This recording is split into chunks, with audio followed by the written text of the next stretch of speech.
بھئی جب سواری آپ چلاتے ہیں نا کوئی گاڑی، تو گاڑی کے اندر ایکسیلیٹر بھی ہوتا ہے، بریک بھی ہوتا ہے. بھونڈی مثالیں دے رہا ہوں. ایکسیلیٹر کو بھی استعمال کرنا ہے، بریک کو بھی استعمال کرنا ہے. بغیر بریک کی گاڑی نہیں چلے گی سوائے کراچی کی منی بسوں کے. ویسے بغیر بریک کی گاڑی نہیں چلتی، بلکہ شاید بریک کو زیادہ بہتر ہونا چاہیے باقی پرزوں کے مقابلے میں.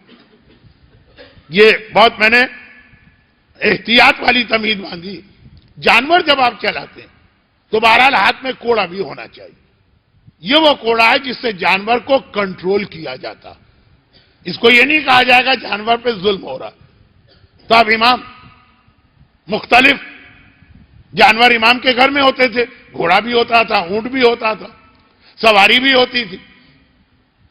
ایک ناقہ یا کوڑا ایسا ایک ناقہ ایسا ہے جس کو امام نے زندگی میں کبھی کوڑا ہلکا سا ٹچ بھی نہیں کیا.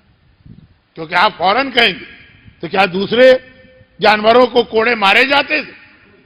اس طرح سے نہیں، جیسے لی مارکیٹ میں وہ گدھے گاڑی والے گدھے کو مارتے ہیں اس طرح سے نہیں.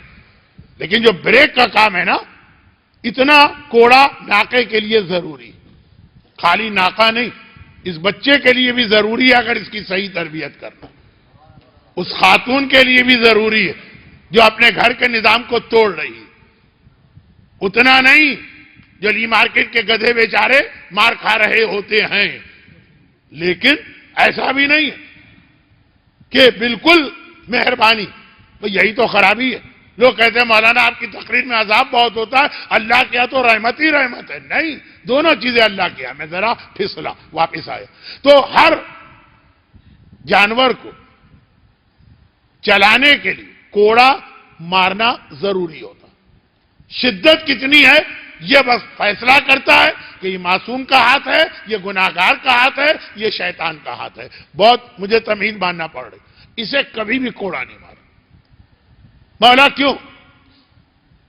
کہا کہ کیا تمہیں نہیں پتا 20 دفعہ میں نے اس کے اوپر بیٹھ کر حج کیا. یہ مجھے میرے گھر سے اللہ کے گھر تک لے جاتا. جو میری اتنی خدمت کر رہا ہے اس جانور کو میں کوڑا ماروں؟ چاہے وہ غلطی بھی کرے. جانور تو غلطی کرے گا. وہ جانور کہا لیکن چونکہ یہ مجھے حج کے لیے لے جاتا اس لیے اس کے بدن کو کوڑا ٹچ بھی نہ ہو، چھونے کو بھی تیار نہیں ہو.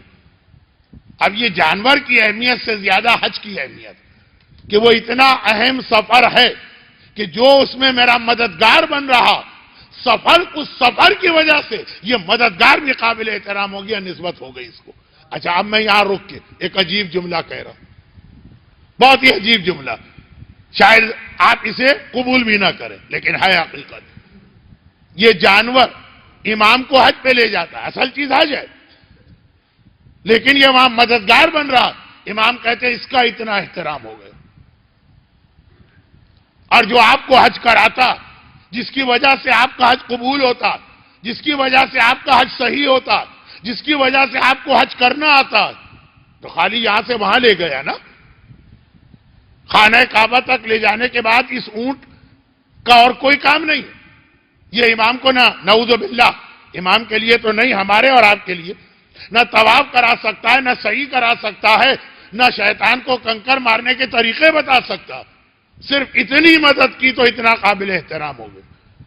اور جو آپ کو پورا حج کراتا، آپ کے حج کو صحیح کراتا، آپ کے حج کو قبول کراتا، جس کے بغیر نہ آپ خانہ کعبہ کا طواف کر سکتے ہیں، نہ اس کے بغیر آپ صفا مروہ کی صحیح کر سکتے ہیں، نہ اس کے بغیر آپ شیطان کو کنکر مار سکتے ہیں، نہ اس کے بغیر آپ سر منڈوا سکتے ہیں. وہ کون ہے؟ مرجع. آپ کا حج، آپ پر وحی نازل نہیں ہوئی، جبرائیل نے اتر کے آپ کو نہیں بتایا کہ حج کیسے کیا جاتا.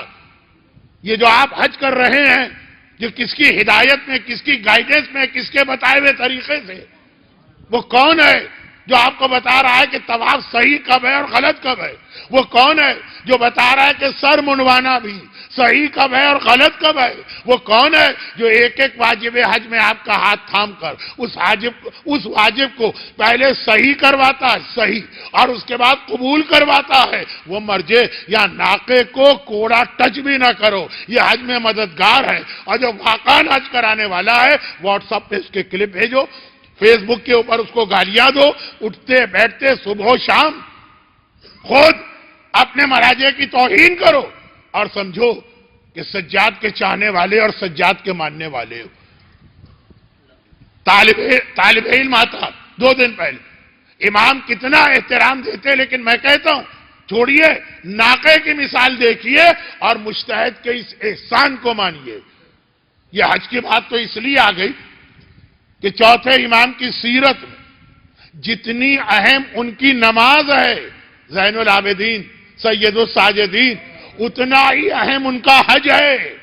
وہ روایتوں کا سلسلہ پڑھنے کا ارادہ تھا آج، شروع کے واقعے نے بات پھیلا دی، پھر کسی موقع پر اتنی ہی اہمیت چوتھے امام کے حج کی بھی ہے، اس لیے یہ جملہ بیچ میں آ گیا۔ یہ مرجے کا احسان مانے، جو ہمارے وضو، ہمارے غسل، ہماری نماز، ہمارے حج، ہمارے روزے۔ اور ذرا سا آگے بڑھوں تاکہ بات مکمل ہو۔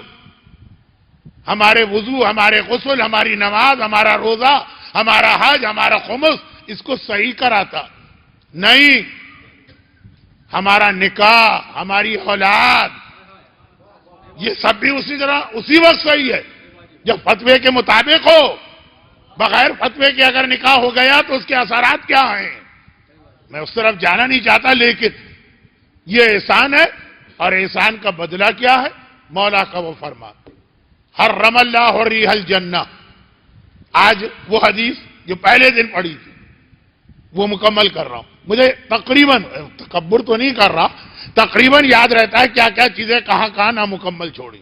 آخری مرحلے، حرم اللہ ریح الجنہ علی ثلاثہ، 3 گناہگاروں پر اللہ نے جنت کی خوشبو بھی حرام کر دی۔ تیسرا کون تھا؟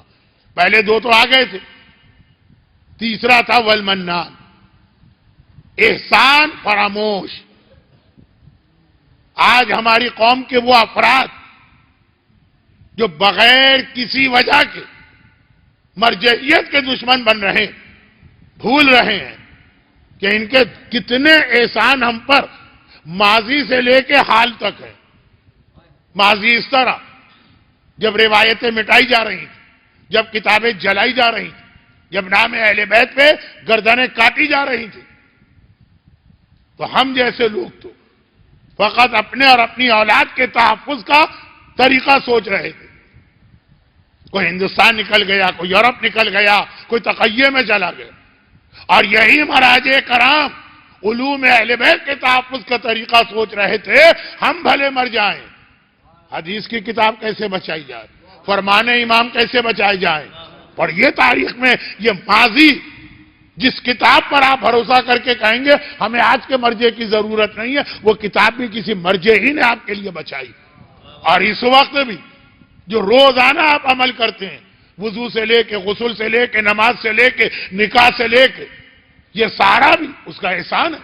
طریقہ بتاتا ہے کہ یہ اللہ کا حکم، آل محمد کا فرمان۔ اور یہ واٹس ایپ اور فیس بک نے اس مسئلے کو بہت بڑھا دیا۔ برحمتک یا ارحم الراحمین، وصلی اللہ علی محمد وآلہ الطاہرین۔